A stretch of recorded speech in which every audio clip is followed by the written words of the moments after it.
Exaggerating English presentation. Today we're going to be looking at requesting and persuading. So in this email, the writer is writing to try and persuade somebody to help find a solution to the problem of speeding traffic in front of a local primary school. So we're going to look first at the contents and structure, and then the language of the email. So this is the email itself, and as you can see, we've broken it up into 5 sections. So right now we're going to look at the first 4 sections. So looking at the structure and contents, this is the introduction. The person is introducing themselves and saying who they are. They've said they are an anxious parent, and they're also saying why they are writing.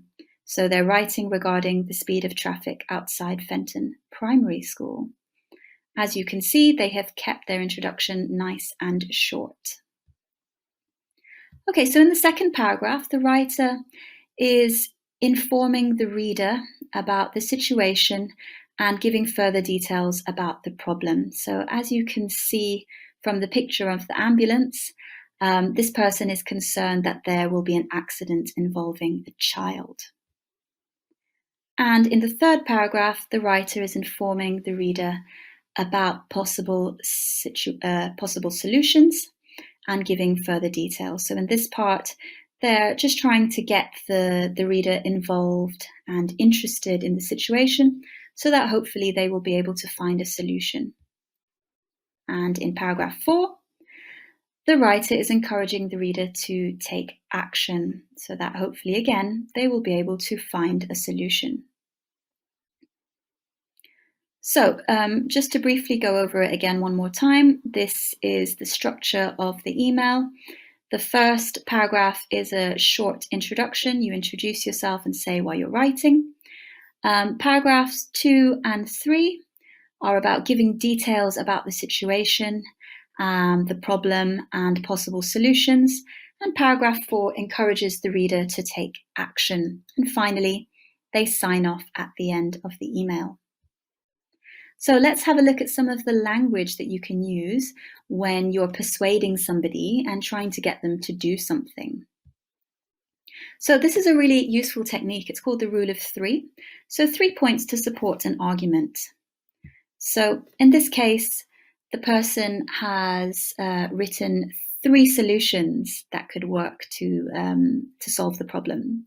So they say they must reduce the speed limit, introduce speed bumps, and employ a lollipop lady. So by using 3 points, 3 examples, what they're doing is creating a strong impression on their reader. They're trying to make their writing memorable, and they're trying to convince them. And this rule of 3 can be used for other language. You could use 3 adjectives, for example. And again, that would create a strong impression on the reader. So yes, this is very useful language when you're trying to persuade someone. So another technique you can use is using the personal touch. So a lot of emails and letters nowadays are very impersonal. But when you use the personal touch, what you're doing is you're saying that you know the person that you are writing to, you know who they are, and you know that they are important. And by doing this, you're persuading them to do something. So in this case, the person says, we know how passionate you are about local issues.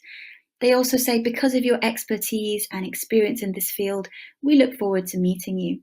So by showing the reader that you know who they are and mentioning things about them in your email, you're making them feel important and involving them more in your email. Hopefully, they'll be able to find a solution to your problem and they will respond to you. So another technique you can use is by using emotive language. So this is vocabulary to make the audience feel a particular way. And a good way to do this is by using adjectives and adverbs. So have a look at these examples. They've described the parents as concerned, a concerned group of parents. They also mention the adjective terrible, a terrible accident involving a child. And they've used the adverb urgently. So this matter needs to be dealt with urgently. So again, you're making an impression on the reader and persuading them.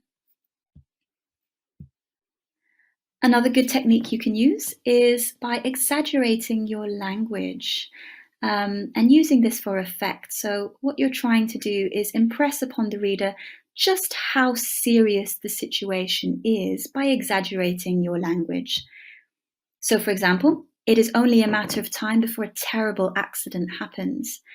And they've mentioned that the changes could mean the difference between life and death. So, again, you are making your language memorable and you're stressing how important the situation is. Okay, so you can also use rhetorical questions to help persuade your reader. So, a rhetorical question, for example, this one, will we have to wait until there is an accident involving a child? This question doesn't need an answer, but what you're doing is just making your point stronger. And again, like I've said before, making an impression upon the reader. Okay, so they really remember your email.